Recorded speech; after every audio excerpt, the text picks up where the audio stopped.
I will just open us in prayer, if that's all right. And Kurt, does it look like do you need a few more minutes to get good? Okay. All right, welcome to GPS on Zoom. Thanks for staying for this session or for joining after you came home. This is a topic I'm very passionate about, so I'm thrilled to have Kurt Reppart joining us. Let's open in prayer and then I'll introduce our guest. Dear Lord, we thank you so much for this time together.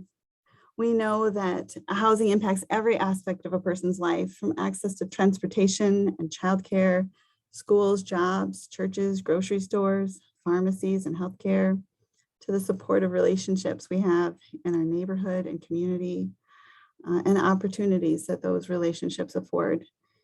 We know that access to safe and stable, affordable housing is so fundamental, Lord, but so many people in Grand Rapids, including people in our own congregation, struggle with that daily, and it's often too heavy a burden to bear.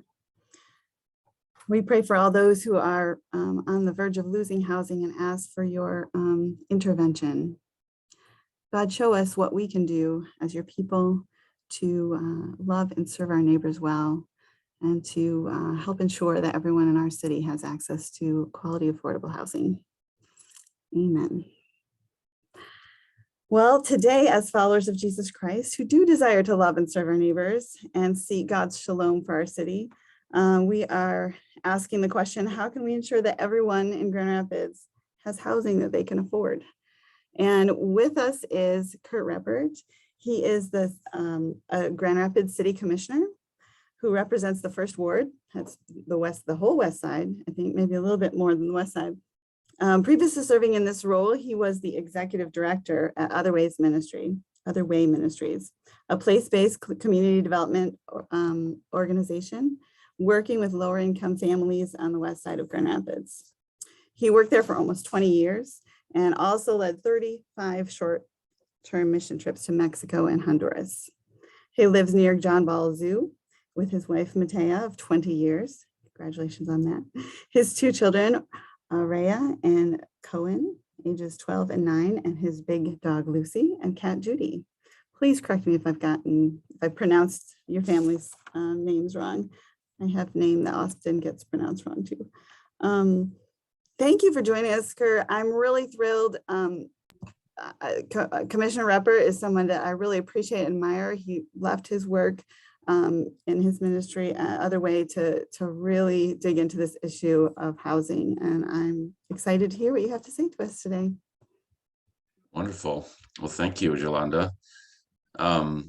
This is a huge group. This is lovely. I did a church Zoom last week for about 8 people, and that was lovely too. But this is exciting, and I hope that we'll get a chance to have some conversation afterwards. I have a lot of information to share, so I'm gonna go through that fairly rapidly, and then hopefully we'll have time for plenty of questions. And if I'll try to keep a look at the chat if you have specific questions as I go through, please, I'll try to figure out how we can ask those as they come up. And I'll be collecting questions too, Kurt. So if you have questions as you go, you can type them in, and I'll keep an eye on that to help facilitate questions at the end. Thank you. So I'm going to try to share my screen here. And then I can pull up my PowerPoint. Oh, here, I got to download it.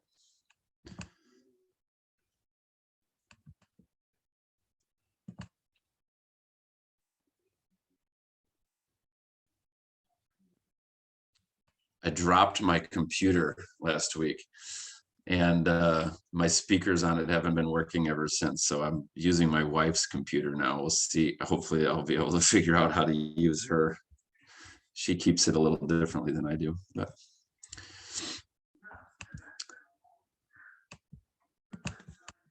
okay, so I started with this this title because it is my great desire to make sure that everyone has housing that they can afford. Why is this looking okay? And we're going to talk about that. We want to talk about all the different types of housing. And, there are a few conversations within the affordable housing conversation, one of which is around affordable housing for people, kind of working class families. Then there's affordable housing for people who are very low income. Then there's the conversation around the unhoused, which we'll talk about a little bit, but that is a separate thing that we're dealing with on the commission. And there's strategies and interventions for all areas. So just a little bit about me. This is me. I got a chance to go to the Grand Tetons last year with my family. As Yolanda said, I've been married to my wife, Mattia, for 20 years. She has her own business that she runs out of her home doing evaluation for nonprofits. My two children, Raya and Cohen, my daughter is in 6th grade. My son is in 4th grade. Just little things that I like to do. I read a lot, mostly novels. I found that one of the greatest ways that I've found to help myself build empathy for other people is to read novels about their experience. I listen to a lot of music. I fly fish. I'm an avid mushroom hunter. And I also teach meditation and breathing. There's a breath work guy from the Netherlands named Wim Hof that I'm kind of obsessed with. I do serve as the first ward city commissioner. I've been doing that for 4 years, and I'm up for re-election this year. I can do one more term, hopefully. I went to Taylor University, where I graduated with a BA in biblical literature. It was my hope to become a pastor, and that got sidetracked by a couple of things. One is that I did my internship at the Other Way Ministries in this neighborhood that I live in now, just completely hooked me in, and I'm here to stay.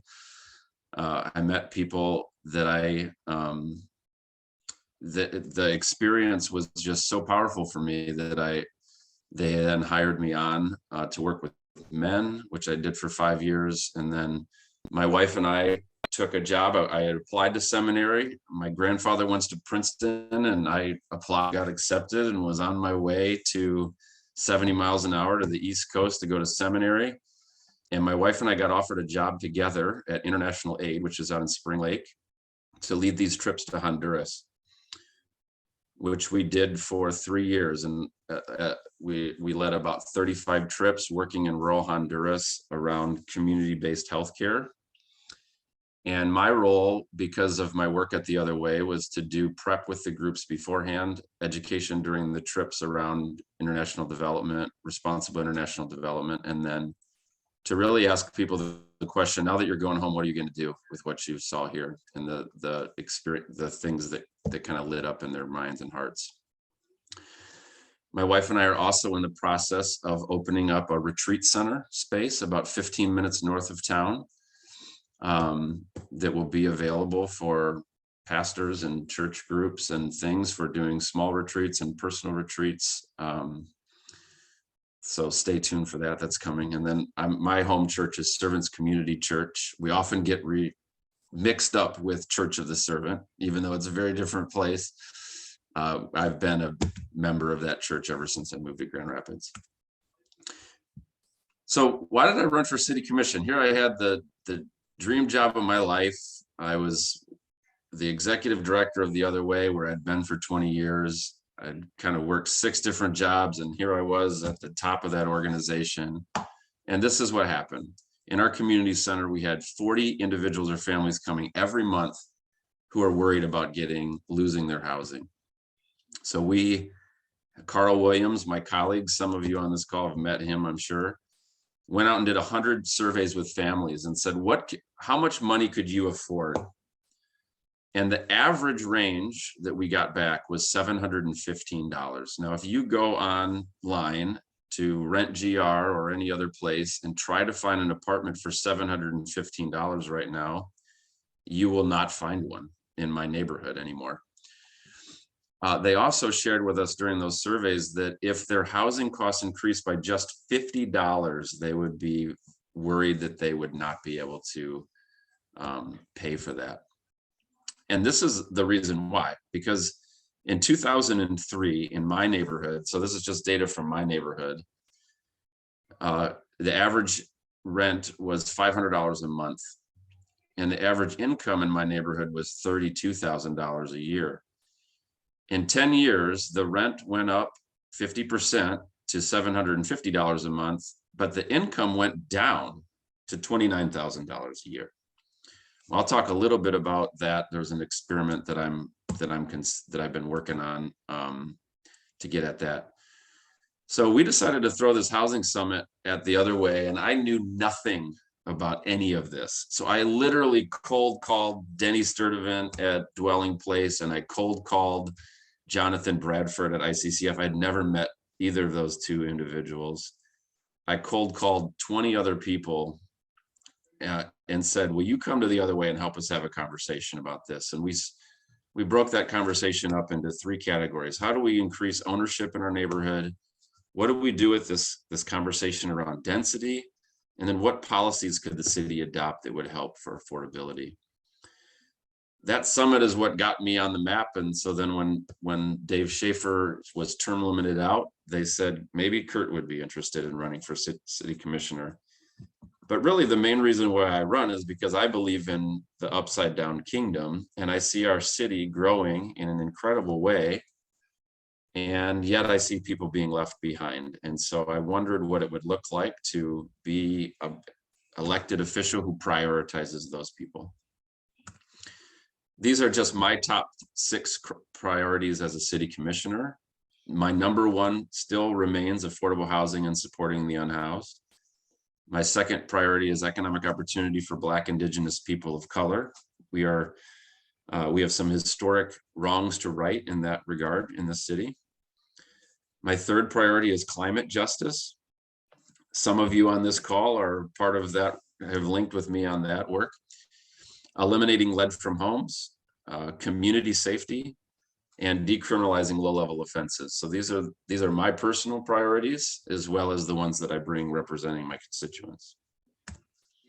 So before we start, here's a couple definitions that we need to get on the same page about. Is everybody hearing me okay? Can I just get a thumbs up from people who have their camera on? Okay. So what does affordable housing even mean? It means really it's based on the individual household. And households should not have to spend more than 30% of their income on housing, because if they do, then they are considered to be housing vulnerable. So affordable housing is what an individual or family can afford that is 30% or less of their gross annual income. We'll talk a little bit more about that on the next slide. Another important definition is what is area median income? That's the middle point among households in the region. And unfortunately, this is set by the region, which includes East Grand Rapids, and it includes Grand Haven, or maybe it doesn't include Grand Haven, but it includes a lot of affluent communities. And this number is wrong. I actually just realized my slide is wrong. The area median income for Grand Rapids is actually more like $69,000 a year. You saw what it was in my neighborhood. In my neighborhood, it's $32,000 a year. So if somebody built an affordable housing project in my neighborhood, they would be building it with an area median income target of $69,000, but the area median income in my neighborhood is half that. So that's a problem. We'll talk about that. Low income housing is which is affordable to households that earn 60% of AMI. I have a chart for that on the next one. Market rate housing is anything above 80% of area median income. Workforce housing is kind of in that 60 to 120, and then very low income is below 30%. I have 3 different numbers in here. Sorry about that. I think this is the most recent area median income that I could find, about $66,000 a year. So if you think about those ranges here, for a family of 4, that very low income is $24,000. That low income is $48,000, and then market rate is 64 and above. So that's the range, but you can see that it breaks down by single people versus families, which is another one of the tricky factors that we have to consider. So we did a housing needs assessment, and we know that from a rental standpoint, we need these, I think it adds up to close to 5,000 units in the next 5 years, actually the next 4 years now. So there's a lot of housing that needs to be built in that 50 to 120% AMI. But obviously the housing that I'm most concerned about is how are we going to build the 1,900 units that we need at below 50% AMI. And then if you look at, now that's just for rentals, which rentals aren't the solution for everybody. We also have a pretty large demand for sale units, and you can see that the breakdown is pretty similar.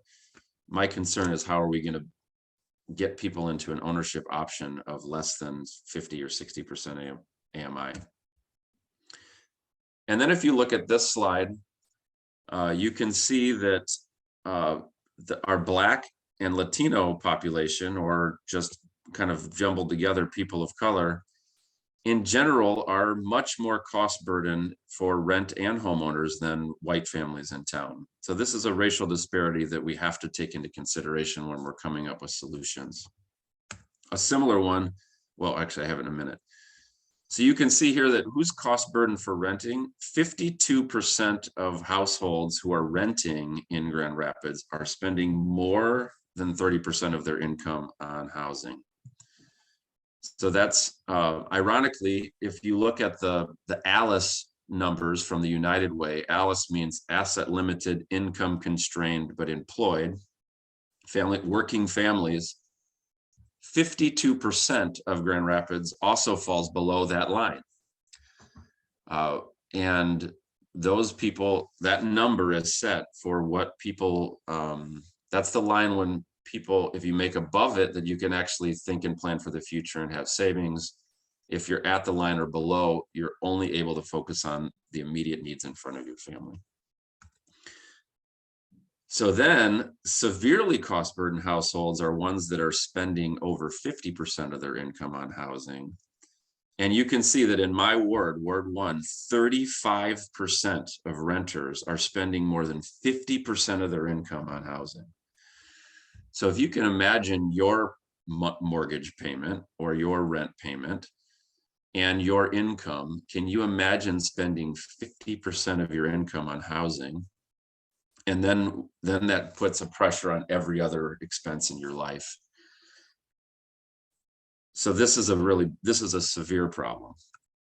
And then also on a homeownership standpoint, the homeownership rate is, white families have a 40% more chance of owning a home than Black families in the community right now. So I'm gonna see if I can pull this link up, but I'm on my wife's computer, so you might need to give me a second here.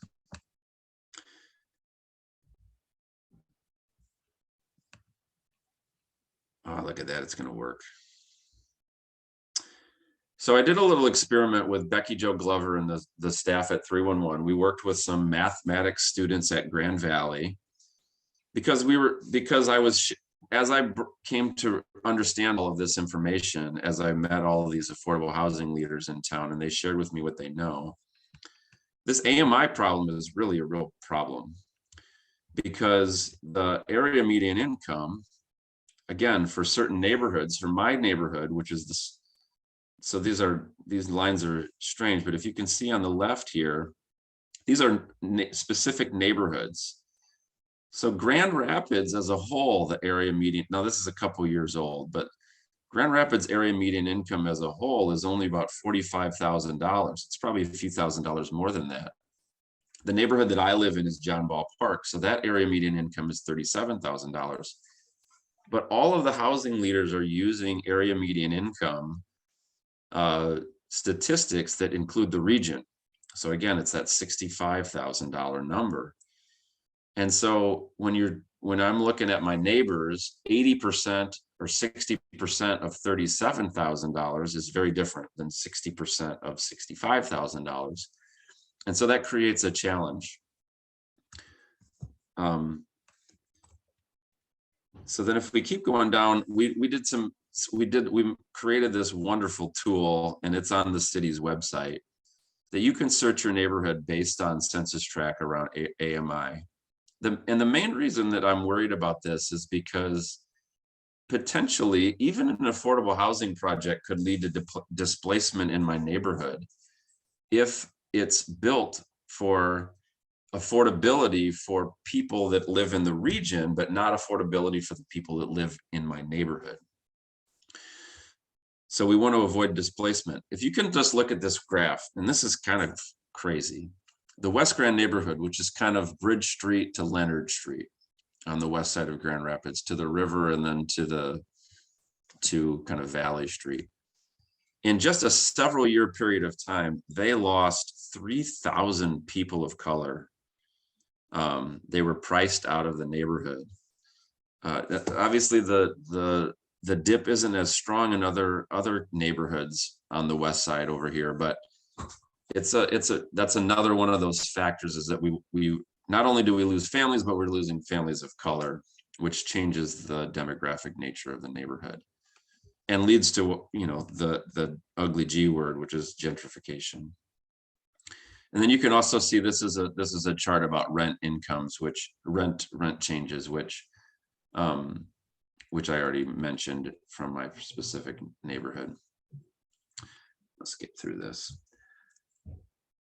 So we try to find a correlation with median income, and that's the real challenge. Is what does it look like when the decisions are made based on AMI, but the AMI in my neighborhood is half of what the AMI is for the region. So one of the things we wrote a $5 million grant that we didn't get, was going to be about creating a tool that would help housing developers who are developing in an area where the area median income is less than the regional area median income, finding ways to further subsidize those projects even still, so that the people could live in those homes that currently live in the neighborhood. All right, I'm going to close that. Let me make sure that I got through all of it.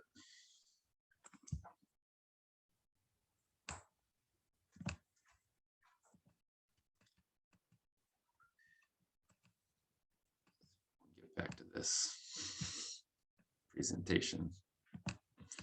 There we go. So as a city, we've started to include in our area-specific planning this phrase, development without displacement, because we want to make sure that current residents are not priced out or displaced from the community. So when we did the planning for South Division, we based our strategies around housing to make sure that whatever would happen on South Division, which is kind of one of the next frontiers of the city, that people wouldn't be priced out of the neighborhood. Another one of the concepts that we explore is called housing first. So I took this from Well House's website. I'll share a little bit about my work with them later. We do want to emphasize, we want people to have choice. We don't want them to just have to own, you know, especially people who are on that lower end of the spectrum, they deserve choice as well. They shouldn't just be kind of resigned to sleep in a big room at a mission. And so then we have to center those people in the solutions that we come up. And really housing first, primarily the main thing is not requiring that somebody is sober as a precondition for housing, but saying we're going to get you in housing and then we're going to provide supports for you so that we can help you to overcome those challenges in your life.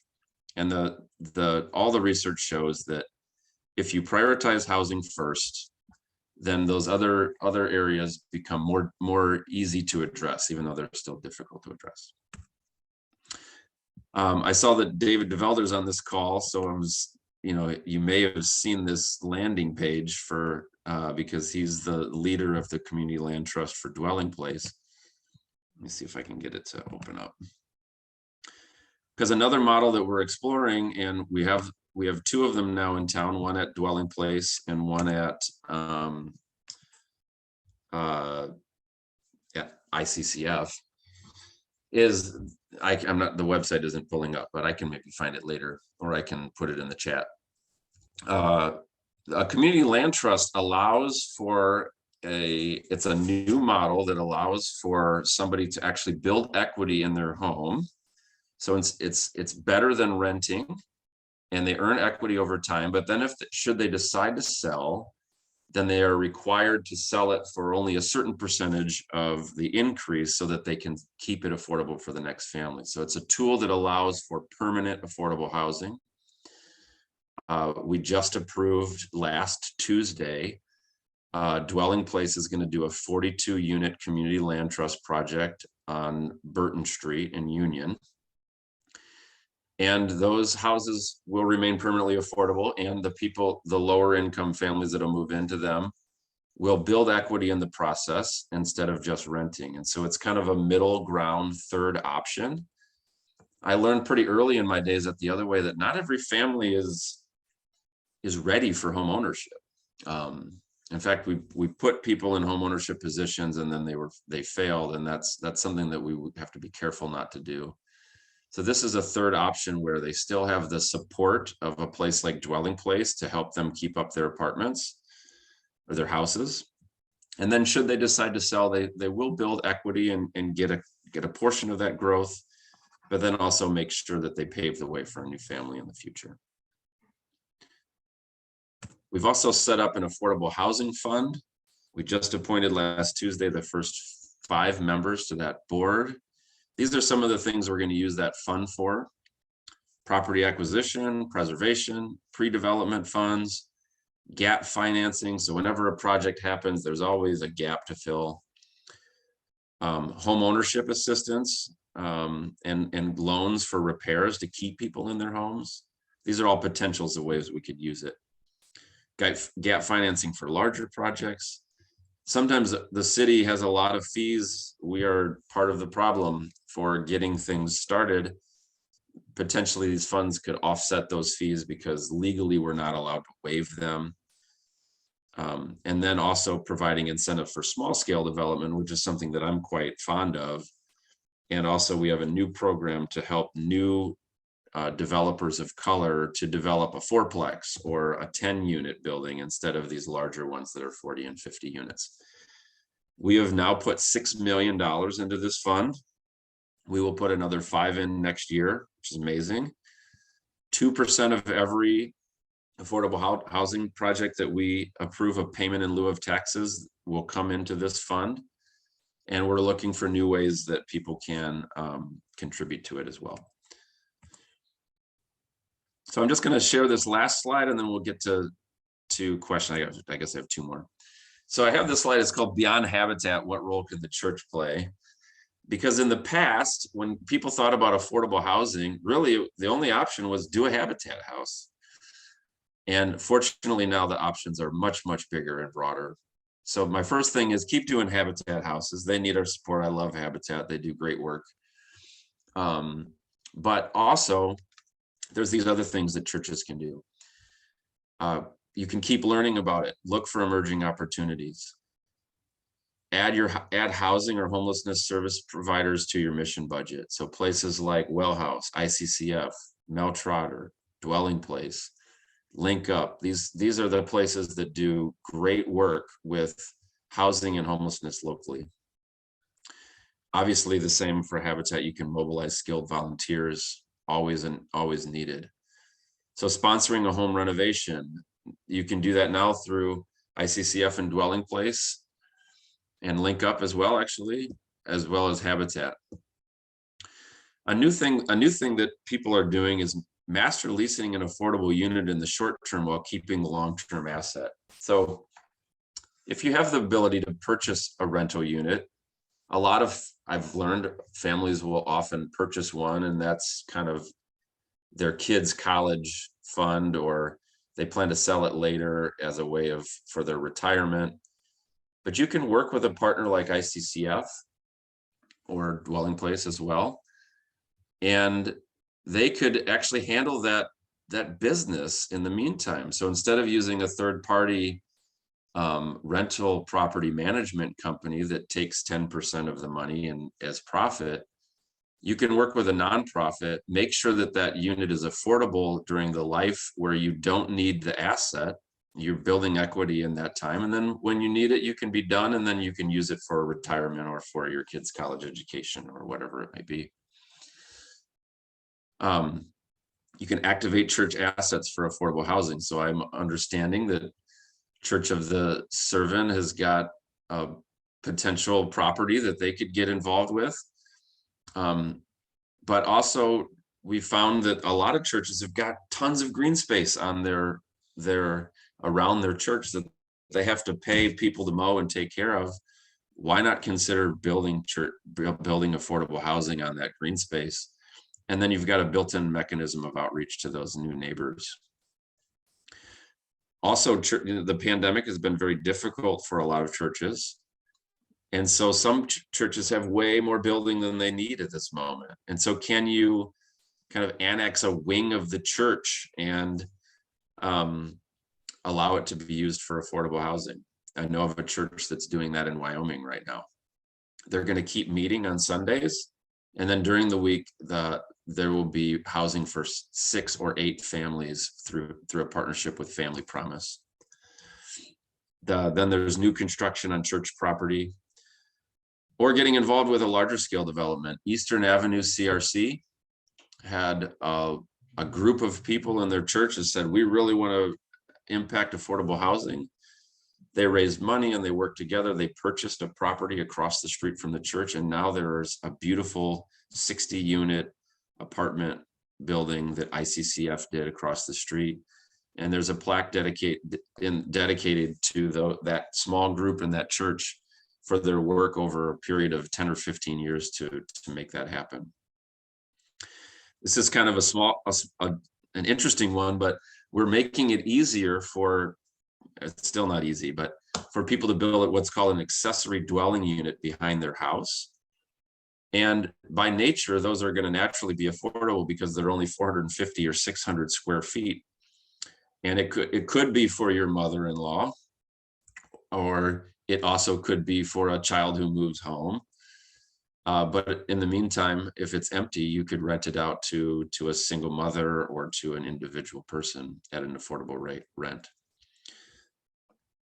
I talked about home ownership assistance. That's really important because renting, again, people don't build equity. So some people, if they're able to own a home, sometimes they need a little bit of help to make that down payment so that they don't have to pay the extra fees and things as they get started. Learn about community land trusts, and then just be creative. I think that there's so many ways where there's willingness and people with resources, if they're creative, we can come up with solutions. Here's just one creative solution. I probably shouldn't show you this. I don't have permission to show you this, but I'm working with Mel Trotter. I love some of the new things that they're doing, and they're going to build a tiny house village, or at least they're hoping to, where they're working with our planning department. They have a vacant piece of land, and they're thinking about doing a structure like this where they'll build 5 single-family homes, but then a couple dozen tiny homes with some common spaces and some programming. This is going to be a project that they can do without government subsidy. Now, the subsidy then comes from fundraising, with places like Church of the Servant or other churches who can help them to say, hey, we'll sponsor one of those tiny houses. And they're even looking at, for these tiny houses, an equity model where they are, if it's 450 square foot unit, they're paying $450 a month. But they're even building some equity in that process. And they're looking at some models similar to a community land trust that would allow for people to maybe live in one of those tiny houses for a year or 2. And then they would have a little bit of money that they could take to another place if that situation wasn't, if they needed some more space, or if they got married, or if they had a child or something like that. I'm exploring a similar concept with Well House. Well House has 6 properties that they're working to develop now, and they're looking to build 4plexes that don't have basements. So they're going to be some community space in the middle, but then there'll be 4 small units in one big building.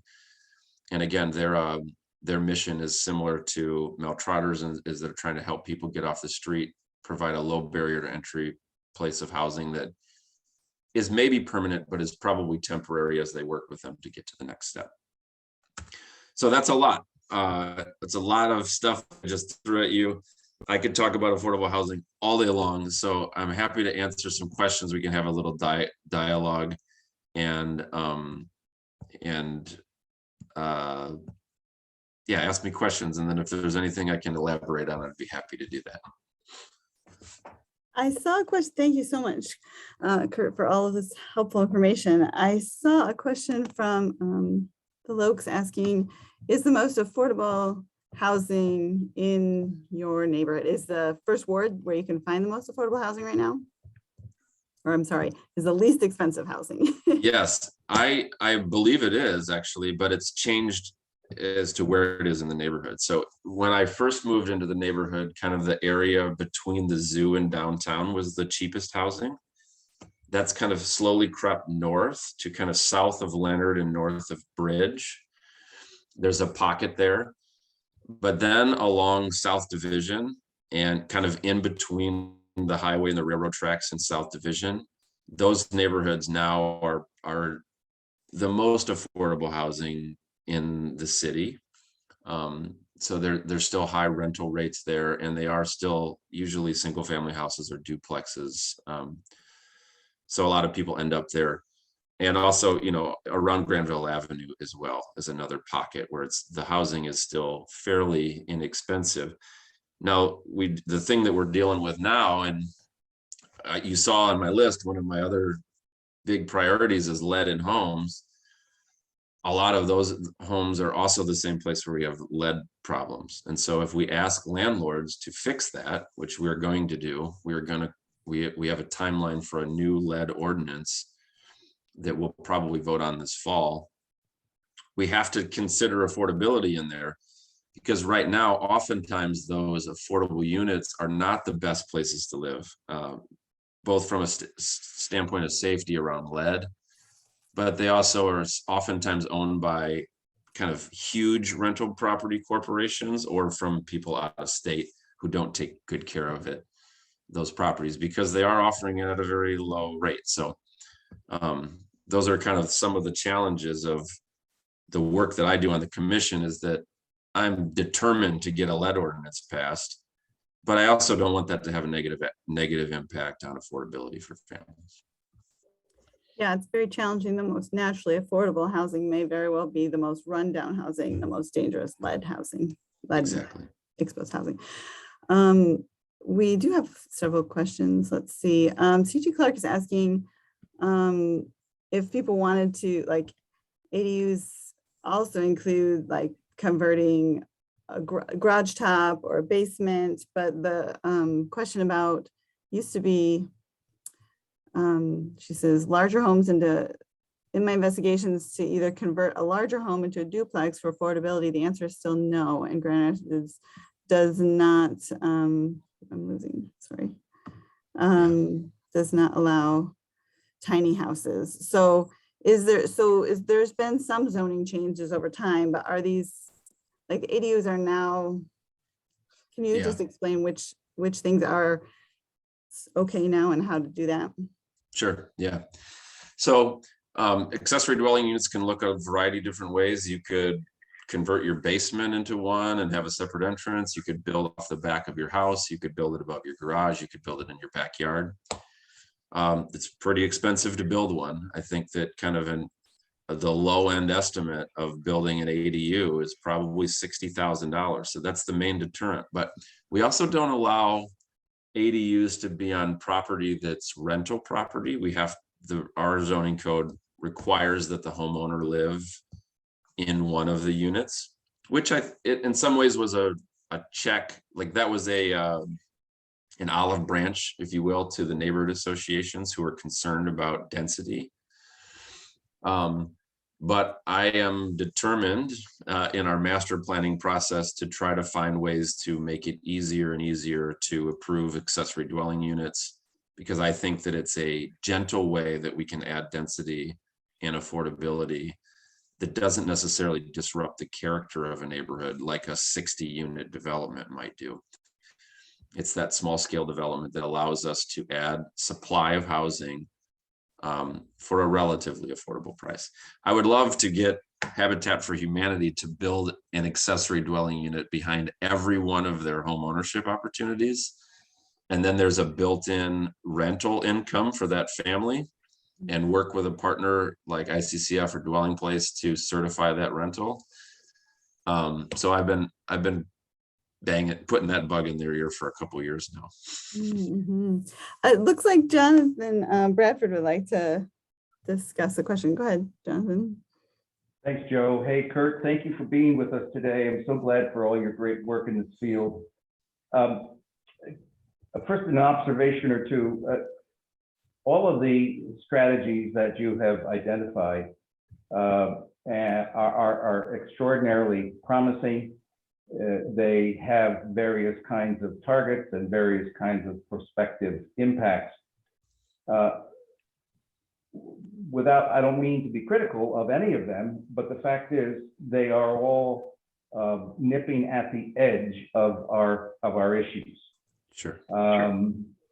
In other words, the data that you showed early on in your presentation tells us all that this is a daunting challenge that we face. Now, just a quick little observation. Increasingly, the cost of producing a housing unit, you just made reference to the cost of an ADU. Increasingly, the cost of a housing unit is spreading further and further away from the capacity of the working poor or very low income. It used to be, before my retirement from ICCF, we were building single family houses, 1,150 to 1,280 or 1,300 square feet for between $110,000 and $135,000. And even at that level, say prior to 6 years ago, we had to find subsidy equal to around $50,000. Construction costs have gone up so substantially that the gap today is notably bigger. Now, up against that, I want to just observe one big disparity, one big injustice, and that is the very largest housing program run by our federal government is not at HUD. It is at the Office of the Internal Revenue Service, which is in the Department of Treasury. And here I speak of the tax deductibility of mortgage interest and property taxes. That is what's called a tax expenditure. It is foregone revenue that the federal government says, we like that idea, to the tune of something north of $100 billion a year. Wow. In other words, those of us who can't afford to own our houses get that help. Mm-hmm. I want us to be thinking, in addition to the edges that we're nipping at per the programs you've talked about, I want us to be thinking about authentic activism, something that takes very seriously this disparity. Why is it that we are subsidizing those of us in middle and upper incomes to this tune, and we're not getting anywhere near that for the vulnerable neighbor that we have, whether he or she is around the corner or across the country? That is, to my way of thinking, one of the most incredibly difficult issues that people have been articulating for 50 years, but we have never made even a dent in it. Yeah, that's great. And I didn't know you were on this call, so I'll just say again, thanks for taking my call back in 2013. So we do have, I think that you're right. We do have a really great package of state level legislative things that that we've supported as the city. We need some more at the federal level. Fortunately, we have a more competent director of HUD at the federal level. And similarly, the Section 8 voucher program has never been fully funded. There are 5,000 or 6,000 families on the waiting list in Kent County for that program. There's another one of those ways that the federal government could be involved. I still have a little combing to do unfortunately, the best affordable housing solutions from the feds were going to be in the Build Back Better bill, not the infrastructure bill, which is still kind of in a stalemate. But I think that you're absolutely right. That's a situation where historically, people like myself have been able to get those kinds of subsidies. And that's where we can use our affordable housing fund. We can get creative with it for stuff like that. That fund could be used for all sorts of things. But again, there's only going to be $11 million. That's going to go away quickly if we're not working hard to find dedicated streams of revenue to it. But yes, these solutions are kind of at the edges. I think that the challenge that I think that we're going to hit our goal in Grand Rapids for market rate housing. I think we're going to hit our goal for 60 to 80% AMI housing because we've got incredible affordable housing developers. But anything below that requires such incredible subsidy, especially with the prices of construction going up so high. Well, Dwelling Places Community Land Trust, and David DeVelder could talk about this in the group. They're going to sell those houses. They're going to be beautiful. They're going to be brand new, but they're going to be, $160,000. I think that's the price point. And, that's out of range for a lot of people. And so even with some of these models, they still haven't kind of drilled down further.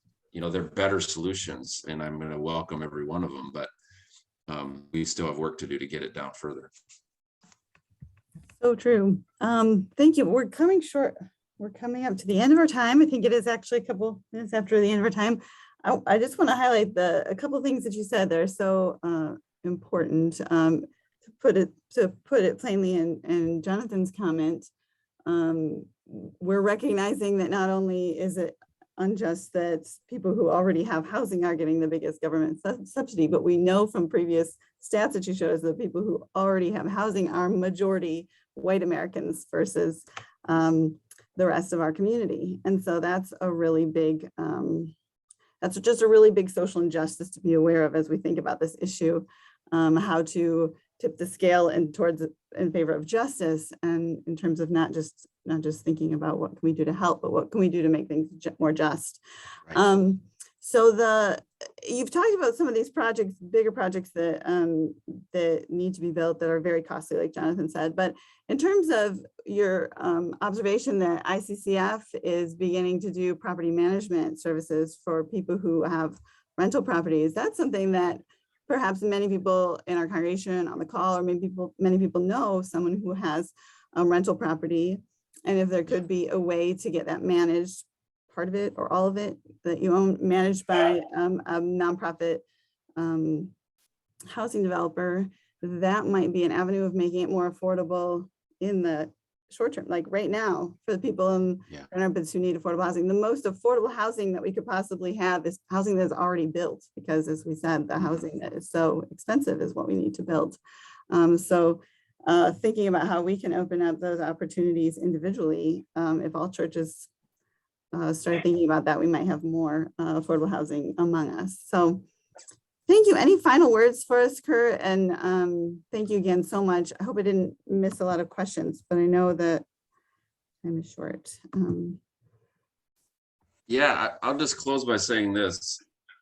The reason why this is number one issue for me is that I think that housing affects all of the other pertinent issues of our time.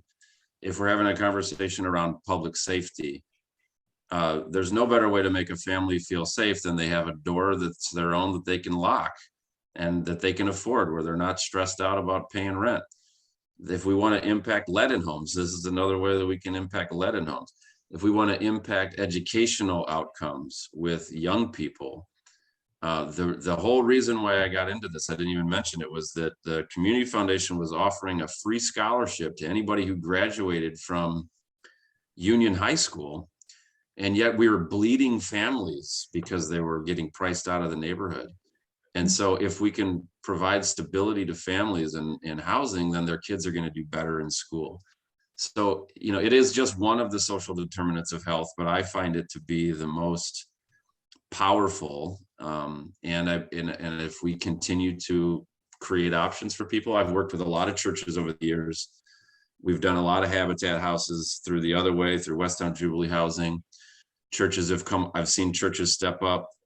What I said to Lori Wiersma and Andy Rice-Camp when we met that led to this presentation a while back is, please, can I hear from church people about issues like this, and not just marijuana and alcohol and, you know, things like that. Please keep coming and talk to us about those things too. But these are where I really think the church could step up and be leaders. And it isn't just all about money and resources, but there are some policies that need to change both at the state and the federal level and also locally. So please stay engaged, please show up, please pay attention.